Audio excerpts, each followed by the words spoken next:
প্রাচীন সংস্কৃত মহাকাব্য মহাভারতের একটি অংশ। গীতা একটি স্বতন্ত্র ধর্মগ্রন্থ তথা একটি পৃথক শাস্ত্র এর মর্যাদা পেয়ে থাকে। হিন্দুরা গীতাকে ভগবানের মুখনিসৃত বাণী বলে মনে করেন। গীতার কথক কৃষ্ণ হিন্দুদের দৃষ্টিতে ঈশ্বরের অবতার, পরমাত্মা স্বয়ং। তাই গীতায় তাকে বলা হয়েছে শ্রী ভগবান। গীতাকে গীতোপনিষদ বলা হয়, অর্থাৎ গীতা উপনিষদ বা বৈদান্তিক সাহিত্যর অন্তর্গত। উপনিষদ নামধারী গ্রন্থগুলি শ্রুতিশাস্ত্রের অন্তর্গত হলেও মহাভারতের অংশ বলে গীতা স্মৃতিশাস্ত্রের অন্তর্গত। ভগবদ্গীতার রচনাকাল সম্বন্ধে অনেক রকম মতামত রয়েছে। ঐতিহাসিকেরা এই গ্রন্থের রচনাকাল হিসেবে খ্রিস্টপূর্ব ৫ম থেকে ২য় শতাব্দী পর্যন্ত যে কোনো সময়ের মধ্যে হতে পারে বলে অনুমান করেছে। আজকের ভিডিওতে আমি গীতার ১৮টি নামের মাহাত্ম্য আপনাদের সামনে তুলে ধরব। প্রথমেই বলবো গঙ্গা। এর অর্থ হলো গঙ্গায় ডুবলে কোনো ব্যক্তি তার সকল পাপ নাশ করতে পারে, তাই সবার প্রথমে গঙ্গার নাম নেওয়া হয়। দ্বিতীয়তে বলবো গীতা।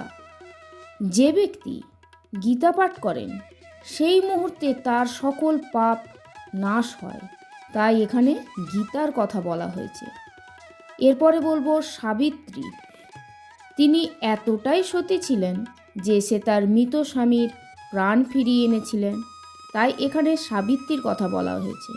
৪ নম্বরে বলবো সীতা। ভগবান রামের স্ত্রী মাতা সীতা এতটাই পবিত্র ছিলেন যে রাবণ শত চেষ্টার পরেও তাকে নষ্ট করতে পারেনি, তাই সীতা নাম মহা পবিত্র বলে মনে করা হয়।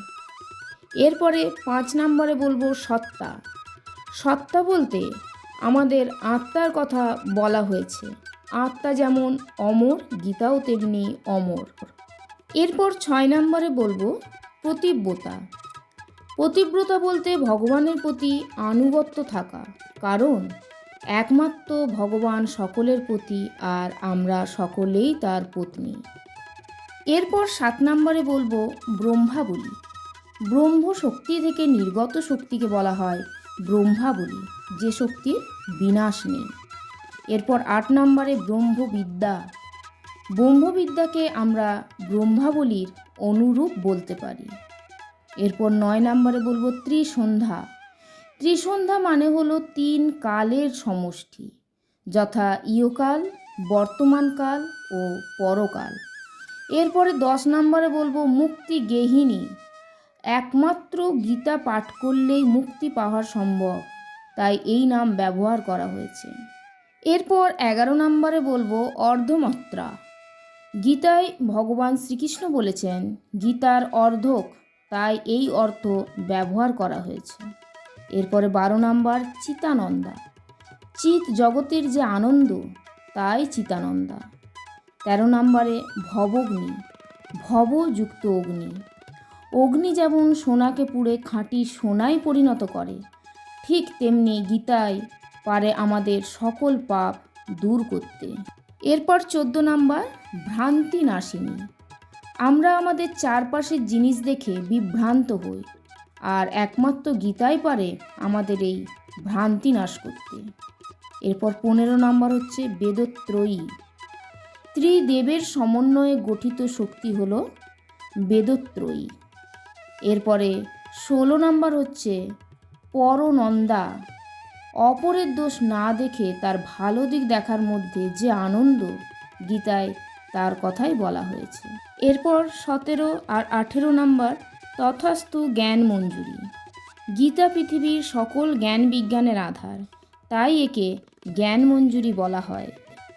এরপরে বলবো গীতার ১৮টি নাম আপনারা প্রতিদিন রাত্রে ঘুমাতে যাওয়ার আগেও পাঠ করতে পারেন বা স্নান করার পর পাঠ করতে পারেন।